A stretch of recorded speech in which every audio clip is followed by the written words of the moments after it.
오늘 7월 마지막 주일입니다. 창세기 말씀을 통해서 문제가 더 큰 문제가 될 것인가, 아니면 문제를 통해서 은혜의 통로로 나아갈 것인가, 이 말씀을 함께 은혜로 받도록 하겠습니다. 쉽지는 않겠지만 현대 그리스도인들에게 인내심을 기대하는 것은 굉장히 어려운 일이 되어버렸습니다. 우리는 성경 몇 장을 이렇게 읽지만 그 사람들에게는 80년, 100년의 인생의 이야기였습니다. 우리는 며칠, 몇 개월, 몇 년 안에 무엇인가 이루어지기를 바라지만 그들은 40년, 50년, 또한 100년을 기다리고 120년을 준비하는 그러한 전 인생에 관한 일들이었습니다. 우리는 짧게 보고 또한 빨리 이루어지는 것을 바라지만 그들은 인생 전체에 걸쳐서 하나님의 인도하심을 받게 됩니다. 평생의 인생들의 이야기가 우리에게는 성경 몇 줄 그리고 몇 장에 함축되어서 그렇게 다가옵니다. 아브라함은 100세 이삭을 낳았습니다. 모세는 광야에서 도망자로 산 지 40년 만에 하나님의 부르심을 받아요. 40년 동안은 아무런 음성도 없었습니다. 노아는요, 하나님의 말씀을 받고 100년이 넘는 시간 동안 방주를 준비합니다. 평생의 일이었습니다. 어찌 보면 그렇게 오랜 시간을 인내하며 기다리다가 하나님의 음성을 들었고 또한 은혜를 입었기 때문에 더욱더 감격스럽고 더욱더 감사할 수 있었는지도 모르겠습니다. 우리는 성경을 통해서 믿음의 사람들의 어떤 결과를 보게 됩니다. 믿음의 아버지가 되어서 창대하게 된 아브라함, 애굽의 총리가 된 요셉, 이스라엘을 강건하게 세운 다윗, 바벨론의 중요한 인물이 된 다니엘, 페르시아의 황후가 된 에스더, 그 사람들의 결과를 보고 우리는 은혜를 받습니다. 그러나 우리가 정말 주목해야 하는 것은 그들의 과정이에요. 그들의 인생입니다. 인생 전체에 걸쳐서 하나님을 신뢰하는 모습들, 전 인생에 걸쳐서 인내하며 기도하며 소망을 품고 있는 그들의 모습. 제가 보는 성경은요, 우리에게 어떤 마지막의 결과를 보여주기 위해서 성경이 쓰여진 것 같지는 않아요. 그 과정을 보여주는 것입니다. 그들의 여정과 삶의 희노애락을 보여줍니다. 그들의 인생 전체를 우리에게 보여주고 있는 것이 하나님의 말씀이라고 생각합니다. 그들은 어떤 걸음을 통해서 믿음의 삶을 걸어갔는지, 어떤 결정들이 모아져서 그들은 실패한 인생으로 나아가게 됐는지를 보게 하는 것이 하나님의 말씀입니다. 그들은 그때마다 어떻게 하나님을 신뢰하고 있었는지를 성경은 말하고 있고, 그때마다 어떻게 조금씩 하나님으로부터 멀어지게 되었는지를 성경은 우리에게 가르쳐 주고 있습니다. 오늘은 성경을 좀 반대로 보려고 합니다. 맨 마지막에 결론을 통해서 다시 앞으로 그 과정을 추적해 보려고 해요. 오늘의 그 결과는 어떤 걸음들이 이루어져서 마지막의 모습을 낳게 되었는가? 오늘의 결과는 단 한 번의 실패의 결과인가? 아니면 그 순간의 과정들이 모여서 그 결과를 만들게 되었는가? 오늘의 결과가 있기까지 그들에게는 어떤 결정들이 있었는가, 어떤 믿음의 개입들이 있었는가 함께 보기를 원합니다. 그리고 이 말씀을 통해서 나의 걸음들을 되돌아보고 나의 결정들을 성찰해보고 나의 삶의 중요함마다 믿음은 어떻게 개입되고 있는지 다시 한번 돌아보는 시간이 됐으면 좋겠습니다. 첫 번째 말씀은요, 죄가 가득 찬 그곳에 그들이 있다. 죄가 가득 찬 그곳에 그들이 있다. 성경은 그들에게 죄가 가득 찼다 그렇게 말하지는 않습니다. 다만 분명한 것은 죄가 가득한 곳에 그들이 거기 있습니다. 정확하게는요, 죄가 가득한 그곳으로 그들이 걸어갔습니다. 알았으면은 안 갔을 거예요. 그러나 몰랐다고 해서 다시 어찌할 수 있는 것은 아닙니다.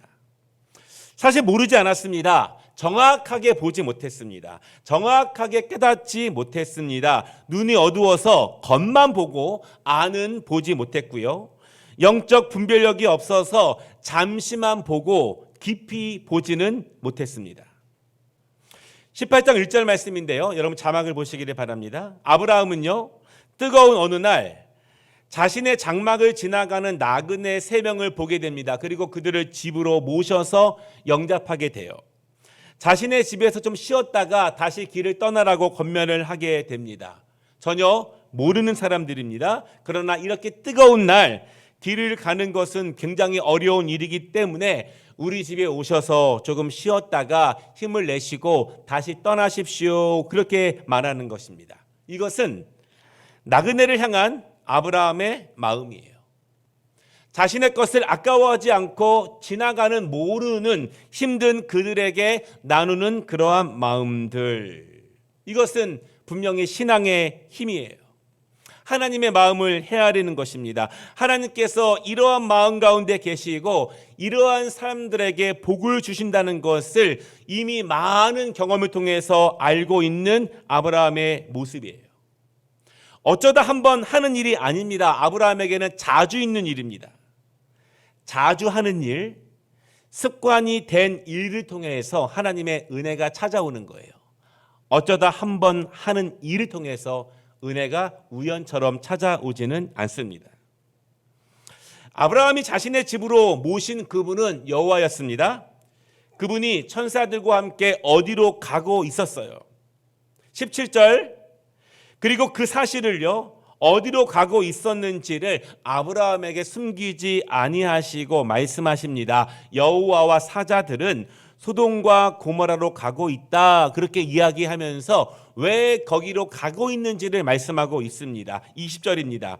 여호와께서 또 이르시되 소돔과 고모라에 대한 부르짖음을 크고 그 죄악이 심히 무거우니 내가 이제 내려가서 그 모든 행한 것이 과연 내게 들린 부르짖음과 같은지 그렇지 않은지 내가 보고 알려 하노라. 그 땅이 부르짖는 것을 하나님이 들으시고 직접 확인하기 위해서 그것으로 가고 계시다. 그렇게 말씀하십니다. 그리고 여호와께서 그 모든 것을 확인하십니다. 그리고 우리가 아는 것처럼 소돔과 고모라는 여호와의 진노를 받아요. 19장 24절입니다.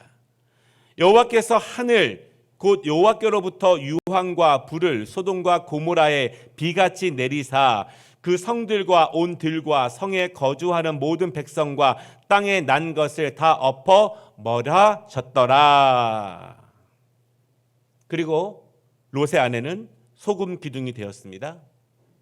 술에 취한 롯은 딸들과 동침하여 각각 이스라엘의 평생의 대적이 되는 모압과 암몬의 조상이 되었어요.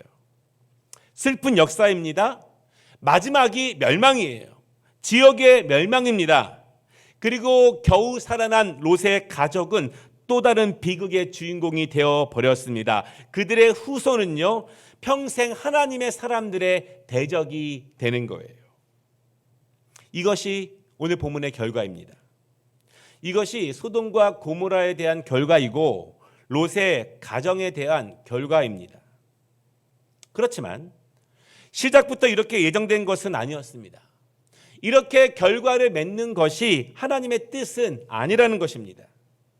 하나님은 결코 그 백성들이, 그 자녀들이, 그 민족이 이렇게 실패로 자신의 인생을 마무리하는 것, 실패의 자로 마무리하는 것을 하나님은 원하지 않으셔요. 그 자손의 자손들이 하나님의 은혜로부터 제외된 채 외롭게 살아가는 것을 하나님은 원하지 않습니다. 하나님의 사람의 대적들로 살아가는 것을 하나님은 원하시지 않아요. 그렇지만 그들이 걸어왔던 과정들을 주의 깊게 살펴보고 그들이 행했던 결정들이 모아지게 되면 그들의 마지막 결론을 충분히 예상해 볼 수 있어요. 롯의 가족에게 얼마나 죄가 많았는지 성경은 구체적으로 그 죄악을 말하지는 않습니다. 다만 성경이 말하는 것은 그들이 가졌던 영적 무지함입니다. 영적인 둔함이에요. 하나님이 힌트를 주시고 사인을 주시는데도 전혀 분별하지 못했던 그들의 영적 무지함에 대해서 성경이 오늘 우리에게 말하고 있습니다. 조금 더 앞으로 가보겠습니다. 창세기 14장에서요. 롯의 가족이 소돔에 처음 도착했습니다. 그리고 그 땅을 살아갑니다. 근데 이방 왕이 소돔을 공격합니다. 그리고 롯의 가족을 사로잡았고 롯의 모든 재물을 빼앗게 됩니다. 그 땅은요, 본래 서로 죽이고 빼앗는 땅이었습니다. 더러운 피의 영성이 흐르고 있는 땅이에요. 그때 아브라함은요, 군사를 모아서 롯을 구하러 갑니다. 그리고 열심히 싸웠습니다. 그리고 14장 16절에 이렇게 말합니다. 모든 빼앗겼던 재물과 자기의 조카 롯과 그의 재물과 또 부녀와 친척을 다 찾아왔더라. 거룩한 영성이 더러운 세상 속에서 힘써 싸워 롯의 가정을 구원하는 거예요. 롯이 그때 깨달았다면 그 땅에 흐르고 있는 영성, 그 땅에 사는 사람들이 무엇을 위해 사는 사람들인지, 그 땅에 사는 사람들이 무엇을 얻고자 살아가는 사람들인지 그때 알았다면 롯은 즉시 떠났을까? 하나님은 분명히 그들에게 사인을 주셨어요. 충분히 알아듣게 그 땅에 대해서 말씀을 주신 것입니다. 얼마 시간이 지났습니다. 창세기 19장에서요. 아브라함을 떠난 두 천사는 소돔으로 가요. 그리고 롯은 그들을 접대합니다. 아브라함에게 잘 배운 거예요. 나그네를 접대하는 그 모습. 그런데 19장 4절을 보면은요. 소돔의 백성들이 롯의 집에 모여들어서 롯의 손님들을 내놓으라고 강하게 요구합니다. 왜냐하면 그 손님들을 욕보이려고 하는 거예요. 어떤 성적인 범죄를 그들에게 저지르려고 합니다. 그 모습은요, 소돔과 고모라에 흐르고 있는 집단적인 죄악의 모습, 그 대표적인 범죄의 모습, 그 땅의 영성의 모습을 그 사건을 통해서 우리에게 말하고 있습니다. 롯이 살고 있는 지역, 그가 몸담고 있는 땅이 그랬습니다. 근데 롯은 잘 깨우치지 못했어요. 잘 알았다면, 결과를 알았다면, 마지막을 알았다면 그리로 가지 않았을 것입니다. 그러나 몰랐다고 해서 변명이 되거나 롯의 실패가 물러질 수 있는 것은 아니에요. 롯은요, 어찌 보면 우리가 마지막으로 보고 있는 그 실패를 피할 수 있었습니다. 이러한 일이 생겼을 때, 그 땅의 영적 습성을 알게 되었을 때, 롯을 둘러싸고 있는 사람들의 영적 성향을 알게 되었을 때, 그 땅에 사는 사람들의 삶의 형태를 알게 되었을 때, 그때 피하면 됐습니다. 그가 속해 있는 땅이 어떤 땅인지, 그가 속해 있는 문화가 어떤 문화인지, 그 이웃들은 어떤 사람들인지, 무엇에 집중하고 있는 사람들인지, 무엇에 자신들의 욕망을 쏟아내고 있는 사람들인지 보았다면, 그 땅에 흐르고 있는 영적 기운이 어떤지, 더러운지, 악한지, 거룩한지 깨달았다면 즉시 떠났어야 했습니다. 우리는 내가 무엇을 하고 있는지 영적으로 분별하는 것이 너무나 중요하죠. 때로는 더 중요한 것이 있습니다. 내가 누구와 함께 하고 있는지를 깨닫는 것이 더 중요할 수 있습니다. 더 중요한 것이 있습니다. 내가 지금 밟고 있는 땅이 어떤 땅인지를 깨닫는 것입니다. 복이 임하고 있는 땅에 내가 서 있는 것인지, 아니면 저주가 임하고 있는 땅을 내가 밟고 다니고 있는 것인지, 그것을 깨달아야 해요.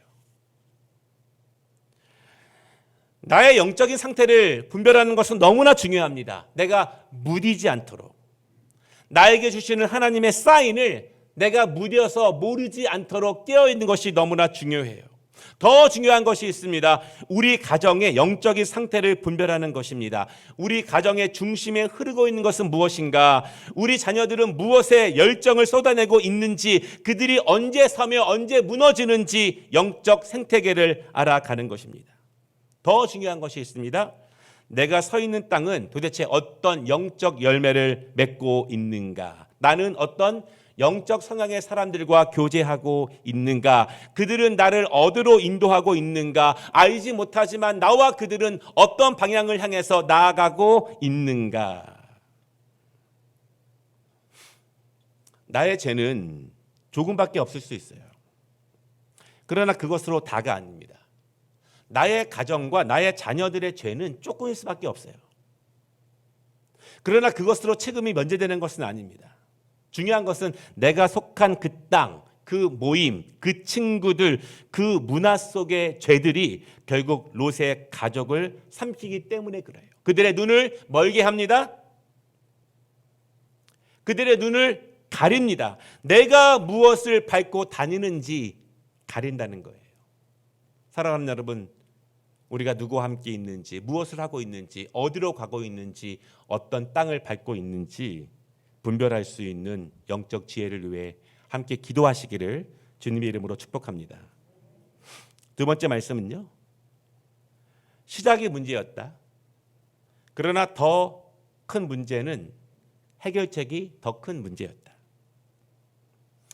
우리 창세기 13장 5절에서 13절 말씀을 함께 교독하기를 원하는데 한 절씩 교독하고 마지막 절은 같이 한번 읽겠습니다. 아브라함의 일행 롯도 양과 소와 장막이 있으므로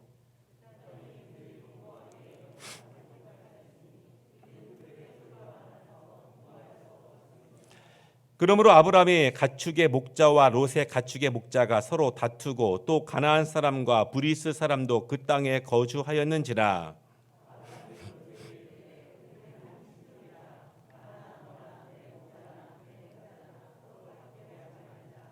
내 앞에 온 땅이 있지 아니하냐. 나를 떠나가라. 내가 좌하면 나는 우하고 내가 우하면 나는 좌하리라.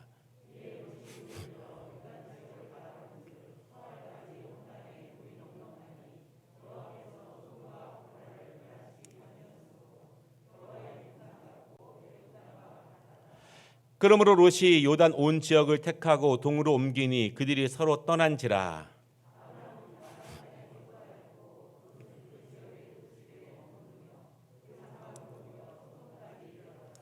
소돔 사람은 여호와 앞에 악하며 큰 죄인이었더라. 롯의 처음 출발이 찬란하지는 않았지만 그래도 영적 분별력이 있는 사람이었습니다. 아브라함이 처음 등장하는 창세기 12장 4절 말씀을 보겠습니다. 이에 아브라함이 여호와의 말씀을 따라갔고 롯도 그와 함께 갔으며 아브라함이 하란을 떠날 때 75세였더라. 롯의 지혜로움은 이것입니다.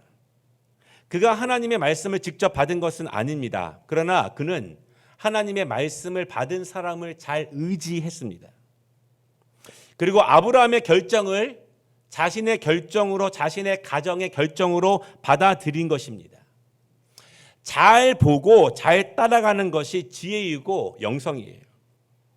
내가 직접 하나님의 복된 말씀, 하나님의 약속의 말씀을 내가 직접 받지는 못했지만 약속의 말씀을 받은 사람과 동행하기를 원하는 마음, 함께 걷기를 사모하는 마음, 그것이 영적 지혜이고 성령님은 우리에게 그러한 마음을 주세요.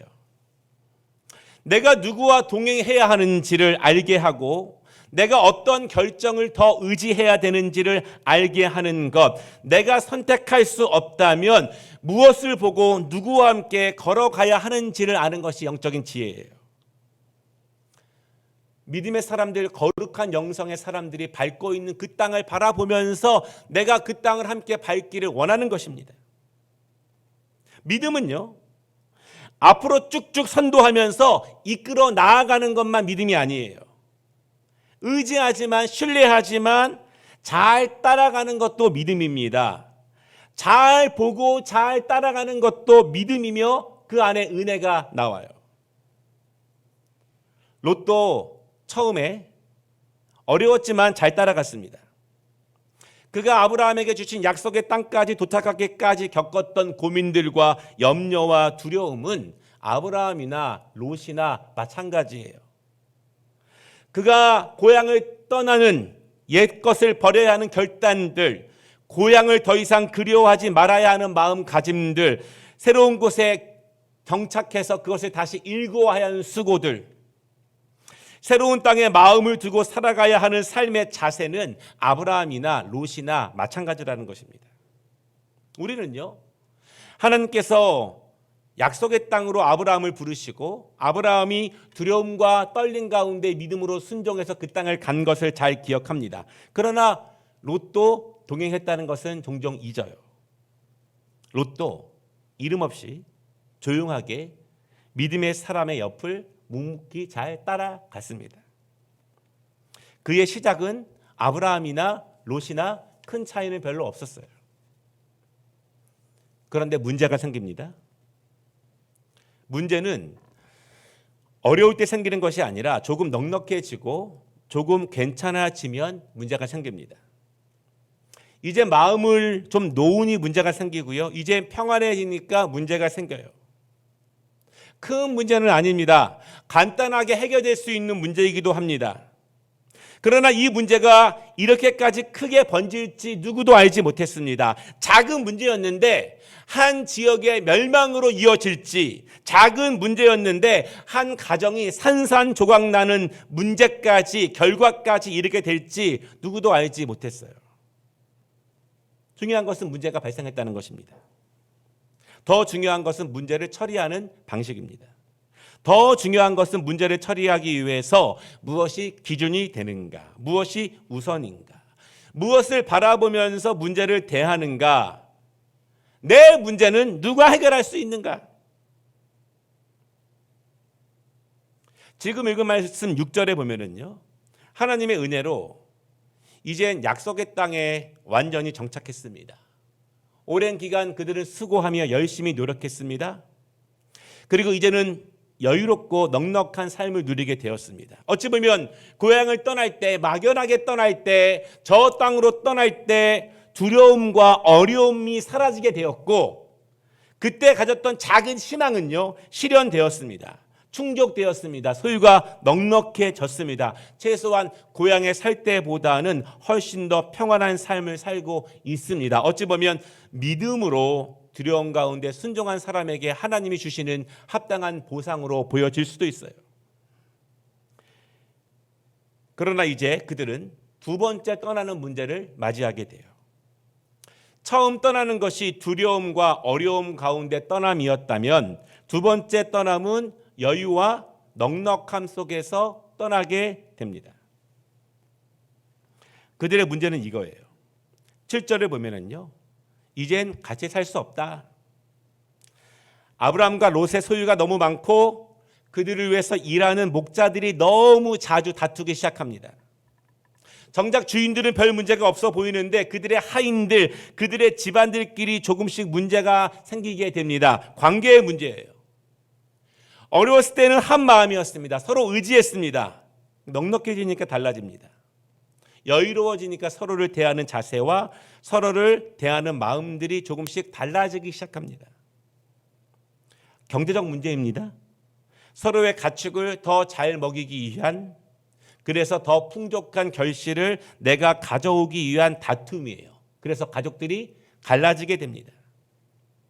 경제의 문제가 관계의 문제가 됐고, 관계의 문제는 단절의 문제로 이어지게 되는 거예요. 큰 문제일까요? 작은 문제일까요? 작은 문제는 아니지만 슬기롭게 해결할 수 있는 것인가? 관계의 문제는 작은 것이고 경제의 문제는 큰 것인가? 작은 문제일 수도 있고 큰 문제일 수도 있지만 중요한 것은 문제를 대하는 자세입니다. 더 정확하게는 큰 문제이건 작은 문제이건 경제의 문제이건 관계의 문제이건 해결의 기준이 무엇인가? 해결의 중심을 무엇에 두는가? 무엇을 토대로 해결책을 찾고 있는가? 더 정확하게는요, 큰 문제건 작은 문제건 관계의 문제건 경제의 문제건 문제를 풀어야 한다면 그때 신앙은 언제 작동하는가? 그때 믿음은 어떻게 사용되는가? 문제를 만날 때, 문제를 해결해야 될 때 그때 하나님은 도대체 어디에 계신가? 하나님의 뜻과 하나님의 말씀을 나의 어디에 두고 해결책을 찾아 나서고 있는가? 이것입니다. 하나님의 말씀은 장롱 안에 두고 해결책을 찾기 원하는가? 하나님의 말씀은 잠시 교회에 두고 해결책을 찾는가? 아니면 하나님의 말씀을 문제의 중심에 두고 내 앞에 두고 관계보다 경제보다 하나님의 말씀의 중심을 두고 해결책을 찾고 있는가? 관계의 문제라고 관계의 단절로 푸는 것인가? 경제의 문제라고 경제적 단절로 풀면 되는 것인가? 아니면 관계의 말씀도 하나님의 말씀으로 대하고 경제의 문제도 하나님의 말씀으로 대할 수 있는가? 이것이에요. 살아가는 여러분, 중심을 잡아야 합니다. 관계의 문제를 만날 때 사람을 보고 풀면 안 돼요. 그러면 미움과 시기와 분노와 부정적인 것들이 더욱더 끌어오르게 됩니다. 경제의 문제가 발생했을 때 물질을 보고 해결하려고 들면 안 됩니다. 그러면 서운함, 또 서운함, 또 서운함이 자꾸 밀려와요. 그리고 내 안에 타오르는 이기적인 욕망을 내 스스로도 컨트롤할 수 없게 됩니다. 중심을 하나님의 말씀에 두어야 합니다. 중심을 하나님의 뜻에 두어야 합니다. 중심을 하나님의 마음에 두어야 하는 거예요. 지금 내 감정이 북받쳐 오르는 것에 두는 것이 아니라, 지금 내 경제적 상황의 흐름에 두는 것이 아니라, 지금 예수님이라면 어떻게 하실까? 성령님이 나에게 원하는 것은 무엇일까를 늘 생각해야 됩니다. 작은 문제든 큰 문제든 관계의 문제든 경제적 문제든 그리스도인들은 그렇게 습관을 들여야 하고 그렇게 훈련이 되어야 하고 그렇게 결정하는 것이 순간과 순간, 과정과 과정, 결정과 결정으로 우리 안에 영과 삶에 훈련되어져야 한다는 말씀이에요. 왜냐하면요, 하나님의 뜻이 있는 곳에 하나님의 은혜가 임합니다. 그러면 우리는 하나님의 뜻을 따라가야 합니다. 하나님의 말씀에 하나님의 마음이 임해요. 그렇다면 우리는 하나님의 마음이 있는 것을 추구해야 합니다. 하나님을 중심에 두는 자에게 하나님도 그를 중심에 두시는 거예요. 그렇다면 우리는 모든 문제 가운데 먼저 하나님을 그 중심에 두어야 한다는 것입니다. 아브라함과 롯, 그들은 최소한 오늘 문제를 만나기까지는 늘 함께 걸어왔어요. 그런데 오늘 만난 문제 앞에 그들은 갈라서게 됩니다. 무엇을 기준으로 갈라서게 되는가, 문제를 어떻게 해결하게 되는가, 오늘 지금 읽은 9절 말씀입니다. 내 앞에 온 땅이 있지 아니하냐, 나를 떠나가라. 내가 좌하면 나는 우하고 내가 우하면 나는 좌하리라. 롯은 생각합니다. 여러 가지를 고려해요. 이미 발생한 문제 해결은 해야 합니다. 답을 찾아야 합니다. 어쩔 수 없이 결정은 해야 합니다. 중요한 것은 결정을 하는 데 있어서 롯은 무엇을 중심에 두는가, 방향을 어디에 두는가. 10절입니다. 이에 롯이 눈을 들어 요단 지역을 바라본즉 소알까지 온 땅에 물이 넉넉하니 여호와께서 소돔과 고모라를 멸하시기 전이었으므로 여호와의 동상 같고 애굽 땅과 같았더라. 롯은 어디에 중심을 두고 문제를 해결하는가? 그의 눈에 중심을 두었습니다. 잠시밖에 볼 수 없는 눈에 중심을 두었습니다. 그는 그의 마음에 중심을 두었습니다. 자기 스스로도 컨트롤할 수 없는 그 마음의 충족함에 그의 중심을 두었습니다. 그는 땅에 중심을 두었습니다. 그는 환경에 중심을 두었습니다. 그는 즉시 결정했어요. 그는 기도도 하지 않았습니다. 하나님의 뜻과 하나님의 마음은 염두에 두지도 않았습니다. 다만 내 결정에 하나님이 함께해 주시기를 바랬을 거예요.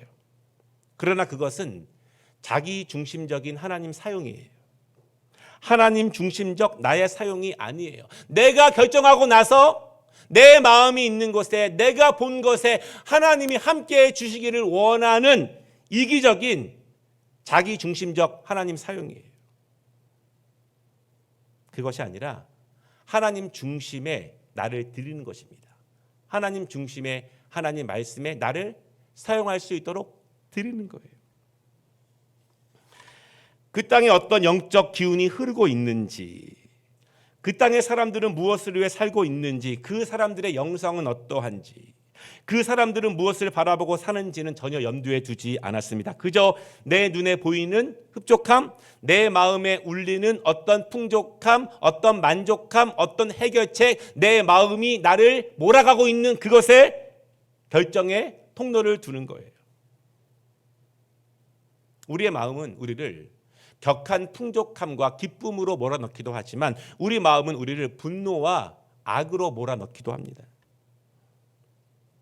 문제를 해결하기 위해서 그에게는 말씀도 없었고 하나님도 없었습니다. 어찌 보면 기뻤을 거예요. 왜냐하면 문제가 생겼는데 더 좋은 땅으로 가게 되었으니까 문제가 도리어 축복의 통로가 될 것이라고 믿었을 거예요.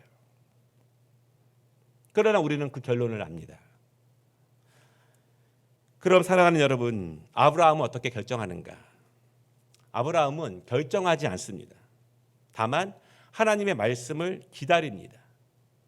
문제가 생겼는데 중심을 하나님의 말씀에 두는 거예요. 무엇이냐면 하나님의 말씀이 오기까지는 섣불리 움직이지 않는 것입니다. 결정하지 않는 것입니다. 눈으로 결정하지 않는 것이고 마음으로 결정하지 않는 거예요. 내 눈의 충만함과 내 마음에 차오르는 감정을 억누러 오르는 그것을 막아서는 우리의 영적인 모습이 필요해요.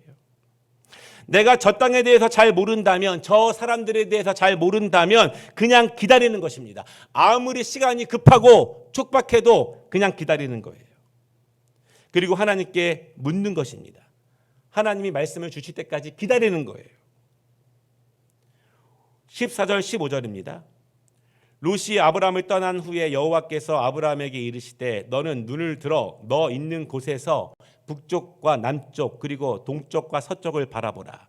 보이는 땅을 내가 너와 내 자손에게 주리니 영원히 이르리라. 아멘. 말씀을 마치겠습니다. 조금 성장하면, 조금 넉넉해지면 문제의 해결을 하나님의 말씀에 두지 않습니다. 작은 일은 작아서 두지 않고 큰 일은 커서 두지 않습니다. 하나님의 뜻에 중심을 두지 않으면 하나님의 뜻도 그 가운데 계시지 않습니다. 하나님의 마음에 중심을 두지 않으면 하나님의 마음이 그 안에 계시지 않습니다. 그렇게 영적 습관이 드는 거예요.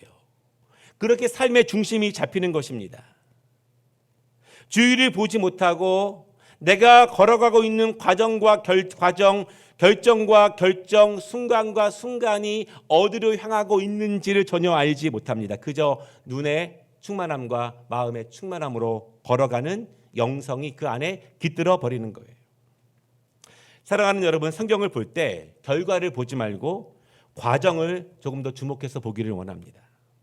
결과를 본받기 원하지 말고 그들의 인생의 과정, 순간과 순간이 모아지고 과정과 과정이 모아지고 결정과 결정이 모아지는 그들의 인생의 여정 가운데 우리의 마음을 두기를 원합니다.